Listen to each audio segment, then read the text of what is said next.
Hello everyone and welcome to the second session on advertising management process. In this session, we will be covering advertising strategy. When we talk about strategy, there are various steps that we cover, like setting of objectives, like formulating the budget, creating advertising messages, which is the real content which goes out to the audiences, selecting media vehicles. There has to be a proper selection of right media vehicles and the correct media mix, the strategy implementation, and assessing advertising effectiveness.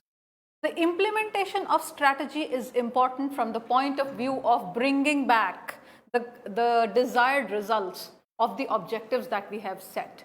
And of course, effectiveness testing must be done from time to time so that we know where all is the scope for improvement. So let us begin. Advertising strategy. When we say ad strategy, we all understand that advertising is a part of persuasive communication. So this strategy should always support the marketing strategy. I have told you often that marketing is an umbrella term which comprises not just advertising but various other ways of persuading the audiences, like public relations, like creating an event, direct mails, so on and so forth. There are multiple ways, innovative, newer ways that are coming which help us reach the audiences in a proper manner, in a strategic manner. So why is strategy important? Strategy is important because in designing this professional communication, we have kept in mind certain objectives which will be met, and only if they will be met will the company get some profit, will the product or brand be successful. So it is not just enough to create a beautiful communication. How you push it to the audience such that the audiences accept it, internalize it, agree with it, and then make a proper consonance-based purchase decision is important. So advertising strategy should always be supportive of the marketing strategy. During strategic planning, advertisers should be creative and flexible. You have to be creative because you have to be out of the box. You have to stand apart from the similar kind of communication that is flooding the market, that the consumer is being exposed to over and over again, time and again. So, and plus you have to be flexible too. So you have to be creative and you have to be flexible.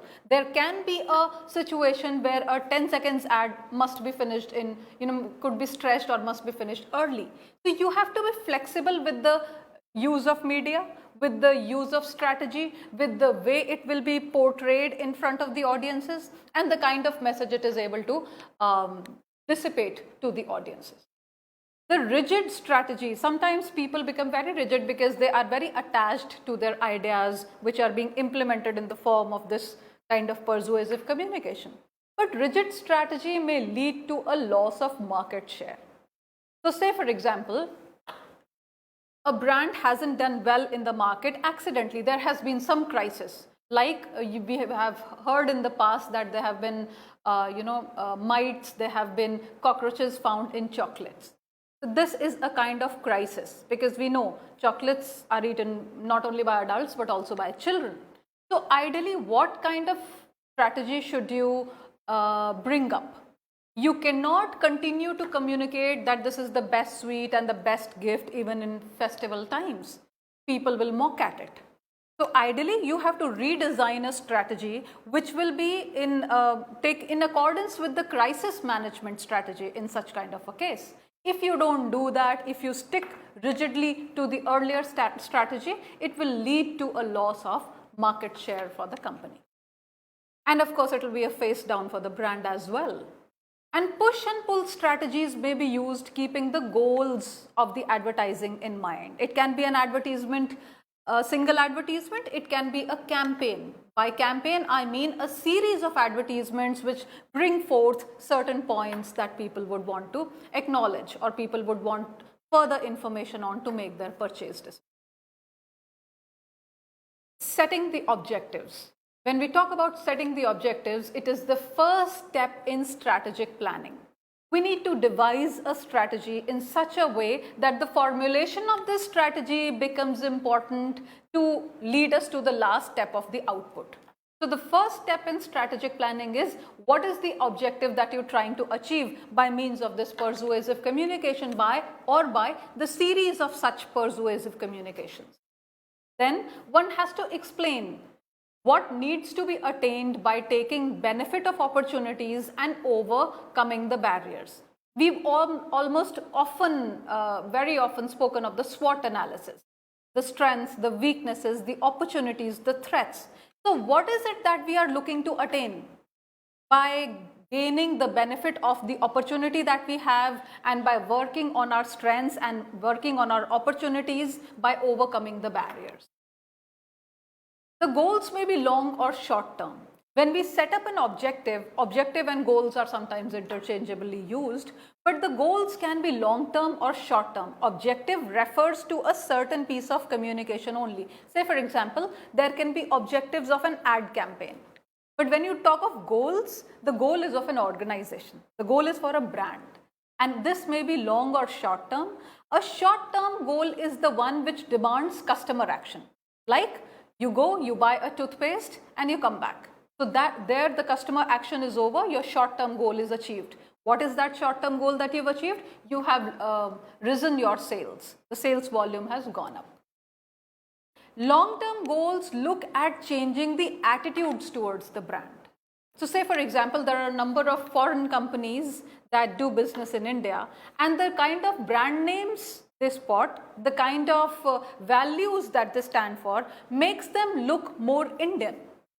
So the change in attitude that comes into the mind of an Indian consumer is that this is quite Indian. Whether they know about the company being a Western or a foreign company, or they understand that this is a Swadeshi company, is a different matter altogether. But as long as you are, completely in connivance with the values of that country, that place, that society, the change in attitude towards the brand happens.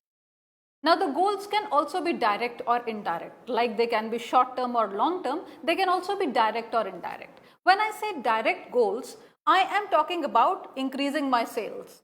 I am talking about development of new distribution channels. Maybe a company has come up with new verticals of products, so they require new distribution channels, or they are forging into a new market.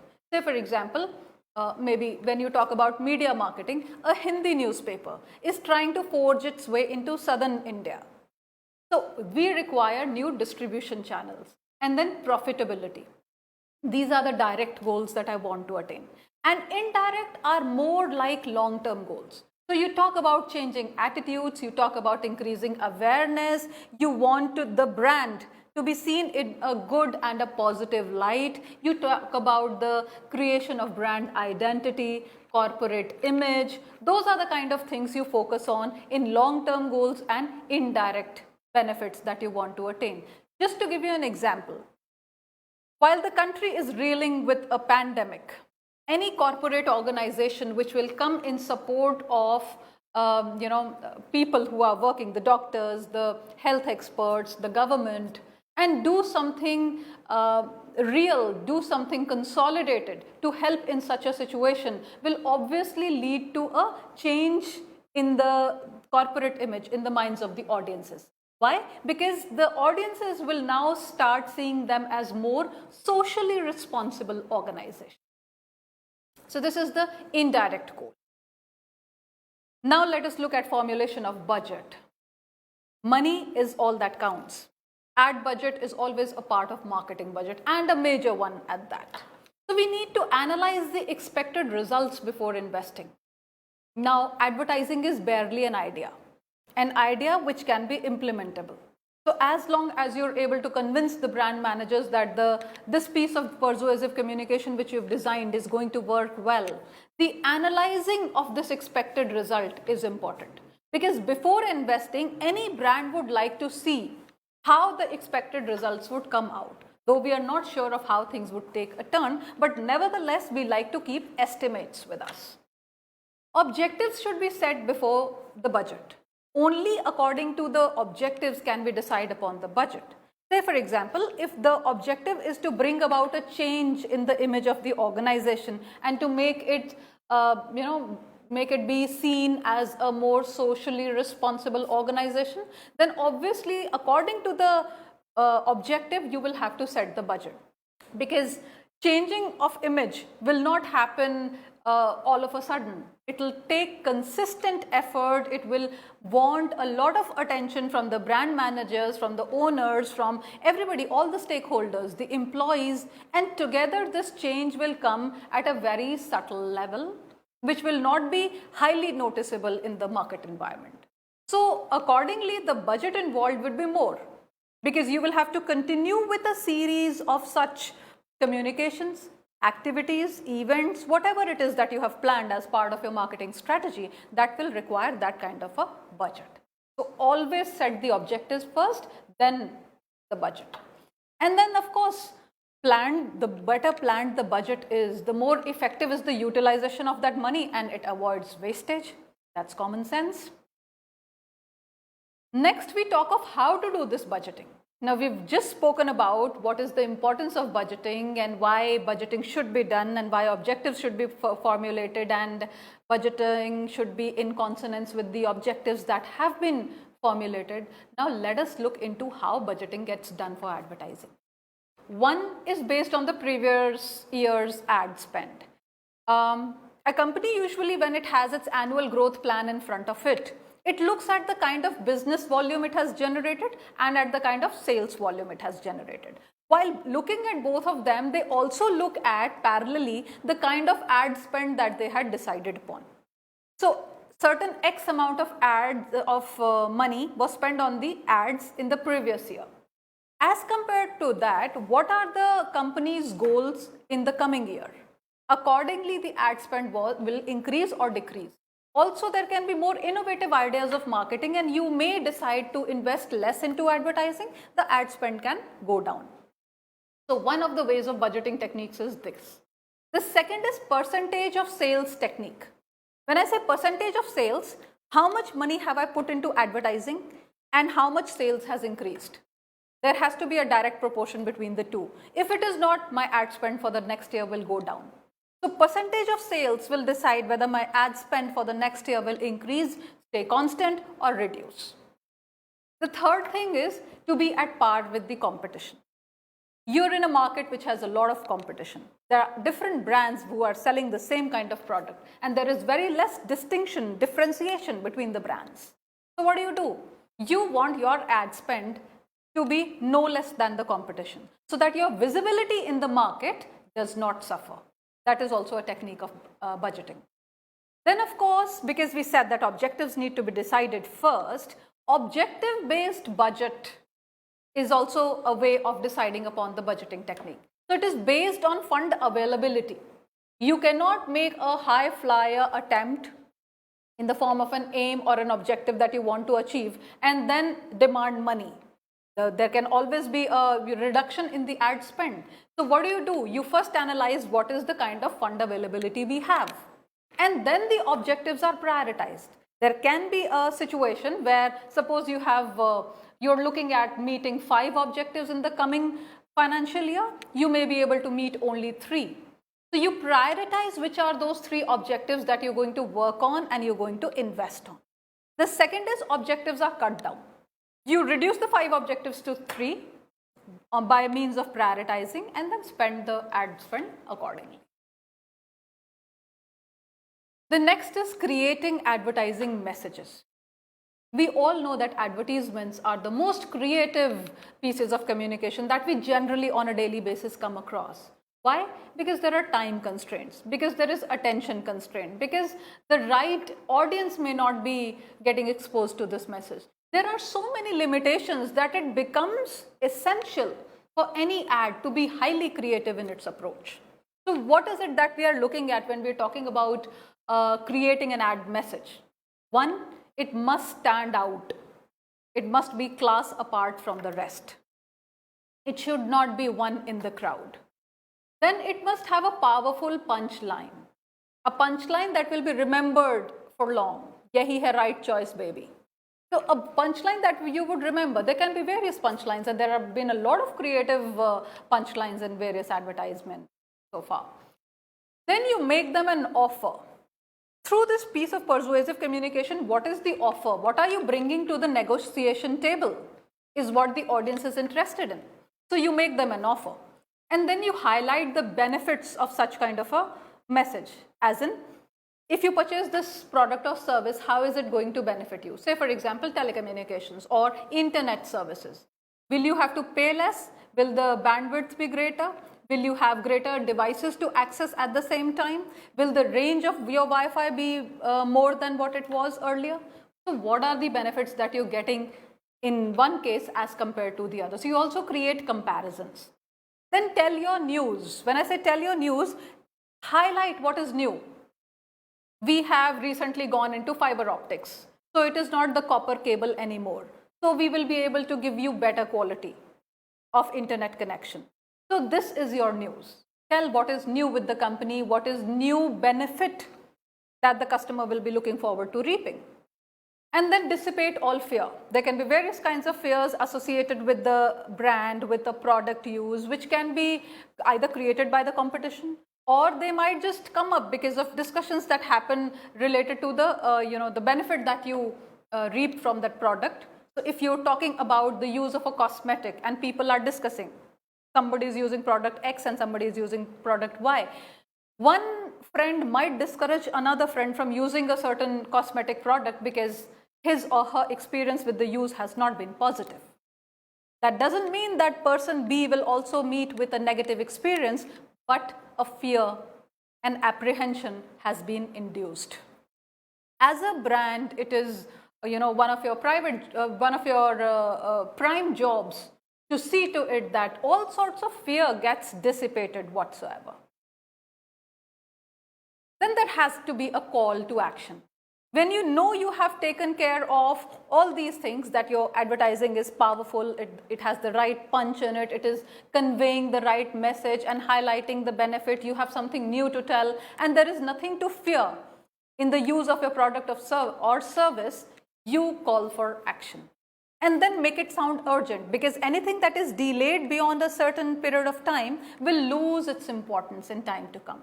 So a lot of times when people who are into instant shopping and are impulsive buyers, what is it that people advise them is to wait. Once you're making a purchase decision, say for example in an online purchase, you put the product in the cart and then let it be there for the 2 or 3 days. And even when you revisit after 3 days, you think that you need that product or service, you go for a purchase. So that helps you not to be an impulsive buyer and not to waste your money. Similarly, when we talk from the point of view of the advertisers, it is important that they make it urgent.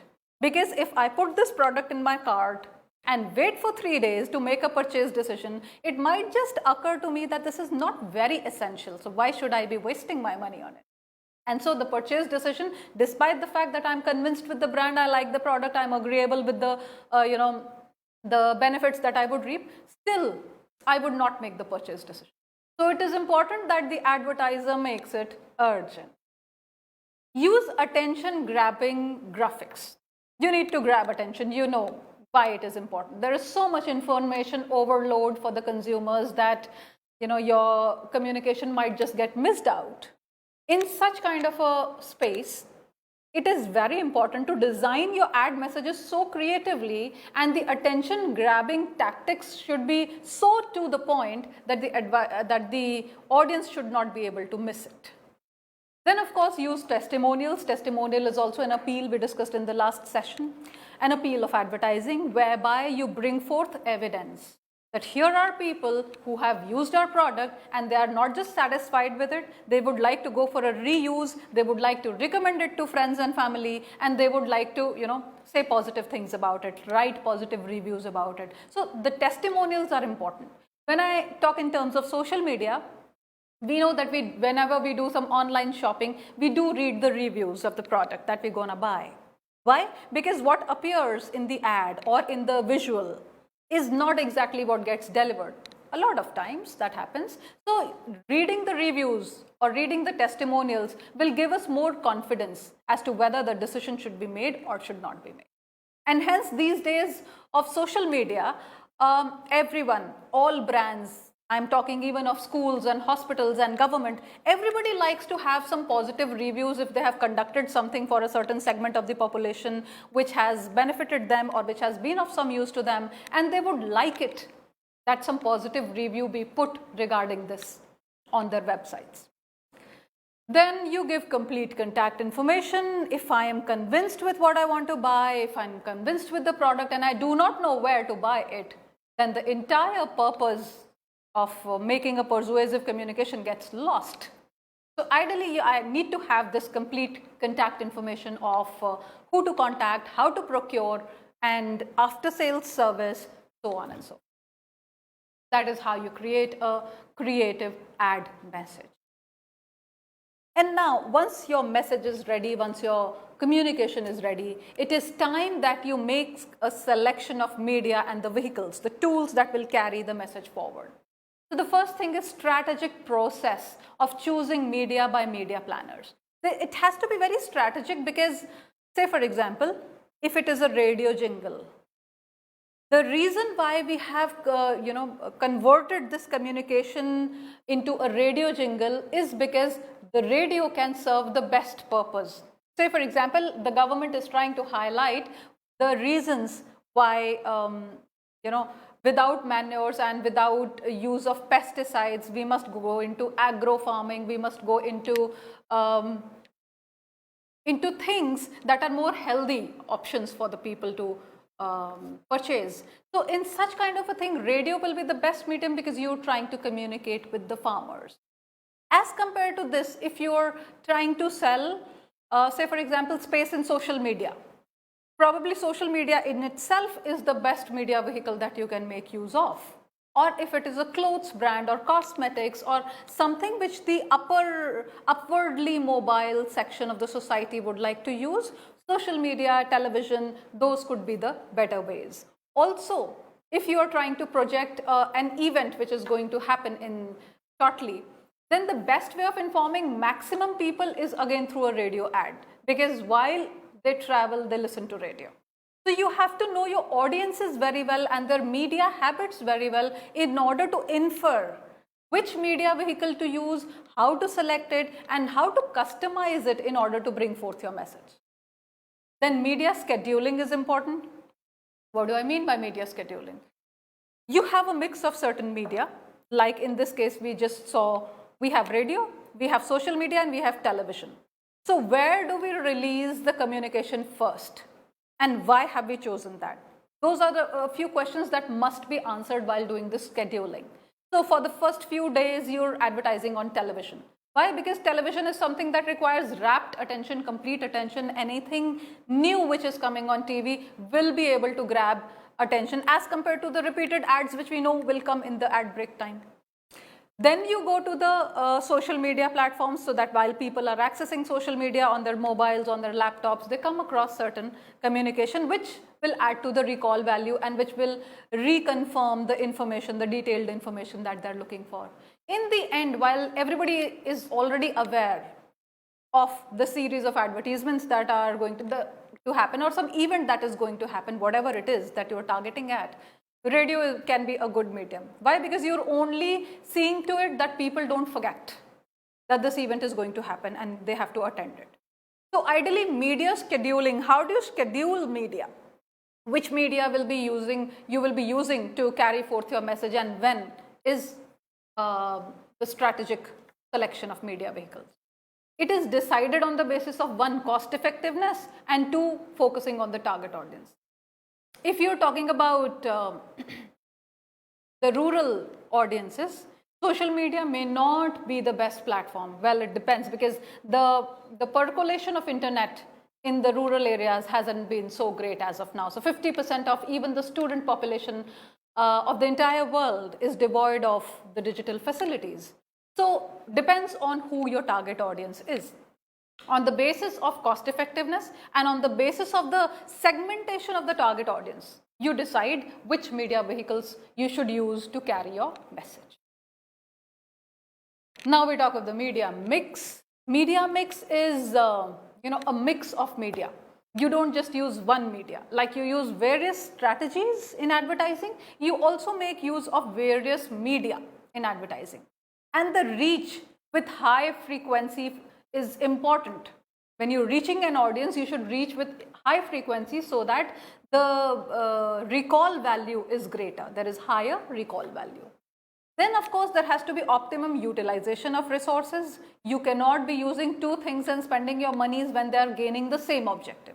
The objective for using a certain media should be well defined, which can help in reinforcement of the objectives of the second medium, but should not overlap.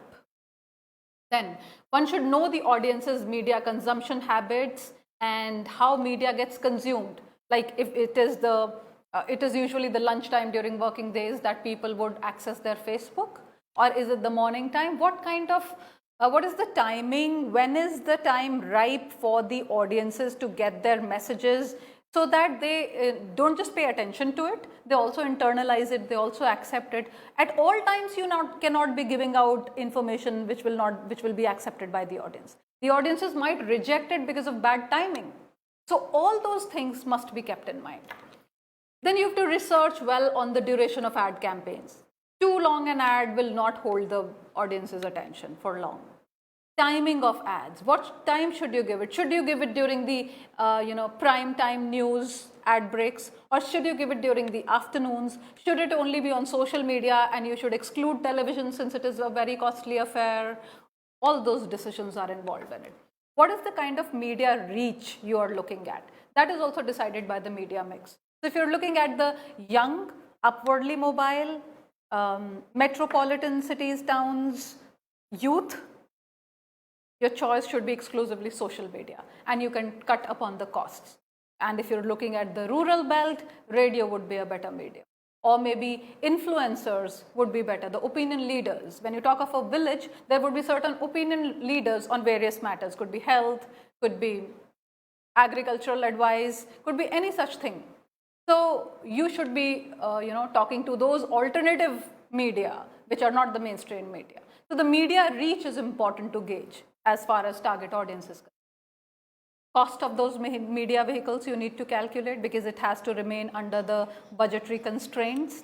The nature of product that you are aiming to sell. If it is meant for, say for example, it is something which is meant for aiding the nutritional value of housewives in rural areas, it cannot be on social media. Because one, you're talking about the women folk, two, you're talking about the rural people. So their literacy rate obviously goes down. They might not be accessing social media at all. So if you're talking about nutrition, post-pregnancy nutrition or postpartum nutrition, social media may not be the best vehicle if it concerns rural women. Then what are your business goals? There are certain goals that an organization has set for itself. So it is not just pushing the product forward. Together, marketing aims at achieving something big for the organization, because it is the face of an organization. The communication that is going out is setting forth and is helping you develop an identity of the organization. So ideally, what are the business goals and whether they're getting met? The campaign goals are important. The campaign, I just told you, the series of communication that you're making, in this case, a series of advertisements together forms a campaign. So the campaign goals are important, and of course, audience profiling is important, because you need to know how much segment of your targeted audience is youth, how many of them are women, how many of them are schoolgirls, and then, according to the audience profile, you decide upon the media vehicles through which you will propagate your message. That's about the media mix. Now we talk about the strategy implementation. Strategic implementation of an effective plan is very important, because an effective plan will continue to stay in the box until you implement it strategically so that it can succeed and bring you your desired results. Active employee engagement is also important here, because employees are involved at various stages. It is like if you have a family function, the entire family needs to be involved in it. So similarly, if you're looking forth at achieving a certain objective as a company, you need to involve the family members, the employees, the stakeholders. Then you have to assess the budget in order to make the strategy. Suppose you have a very detailed strategy and something that can ensure the success of your campaign, but you do not have a matching budget, you better make the assessments right in the beginning. And then assigning roles and responsibilities is important, because everybody should know in the family as to what is the role of every single individual once you hold a certain kind of function. Similarly, when a company is organizing an event or it has some corporate objectives to be met, could be expansion, could be crisis management, could be rise in sales, various things are there. So it is important that the roles and responsibilities get assigned first. And then you have to work out effective deadlines, because without deadlines, it will all be haywire. So you have to work out effective deadlines in order to implement the strategy properly and to gain the desired outcome. The last bit of this session, assessing advertising effectiveness. When we talk about assessing advertising effectiveness, we all know we are playing with something which is very, very delicate. Delicate because it does not take a very long time for the audience to shun your communication. In such kind of a space, it is very important that you know what is the effectiveness of the communication that you're sending forth to your customers. So you have to measure and evaluate the effectiveness of the advertising. It gives you a direction to future campaigns, because obviously there are midterm corrections to be introduced. There are certain things that have been left behind. There will always be a better scope of improvement, and it will give direction for future campaigns, future communication for the brand. How do you assess advertising effectiveness? It is called R3 calculation. There are 3 R's. One is reach. You have to look at your ad penetration. You thought that newspaper will be the best medium for your ad to reach the target audience. Has it met the objective? Has it been able to reach the rural belt, the urban belt, or has it been able to reach even the urban belt? Because we all know urban audiences these days would like to read their newspapers on their mobiles. They do not very much prefer the physical form of newspapers. So has the ad penetration being able to meet its objective? Second is resonance. How effective has that reach been? There can be one person who can just look at the ad and not take any, not give it a thought. But there can be another person who can look at the reach effectively in the sense that he will take action on it, he will think about it, he will educate others about it. So this is the effectiveness. This is the resonance, the second R. And the third R is reaction. What is the kind of response of the target audience? Have we been able to, achieve the desired objectives? The response of the target audience becomes important there. So this is all in today's session.